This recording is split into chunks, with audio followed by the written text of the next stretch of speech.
The next rung on the pyramid, of course, involves our families and our health. And this is really important because if our relationships, the relationships that matter most to us here on earth, those relationships with our family are breaking down, it is going to make it nearly impossible for us to fulfill God's call in our lives. It's going to make it very difficult for us to focus at school or at work. It's going to make it very difficult for us to be a good friend and neighbor to those around us. It's going to make it nearly impossible for us to effectively engage our community with the gospel. So our family relationships become super important. Our health also becomes just primary.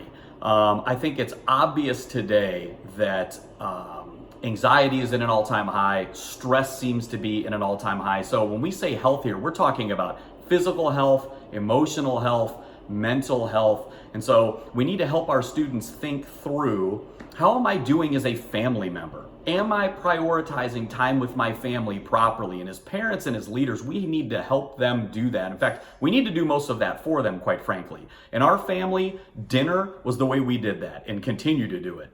Whether we have dinner at 4:30 in the afternoon or at 9:30 at night, whether dinner is a home-cooked meal that is just delicious and awesome, or it's coming out of a white bag with a big golden M on it, we do our best to try to sit down face-to-face, no technology, at dinner every night. And most nights of the week, we're able to accomplish this one way or another. It is not always easy, but it is worth fighting for. So that's just a way our family has chosen to do that. And just very simply, during that time, we get to check in with each other. We get to hear the stories of the day. We get to hear what was great about our days and what was not so great. And the things that were great, of course, we give God incredible praise for. And the things that were struggles and trials throughout the day, as a family, we get to lift those up as prayer requests on a daily basis.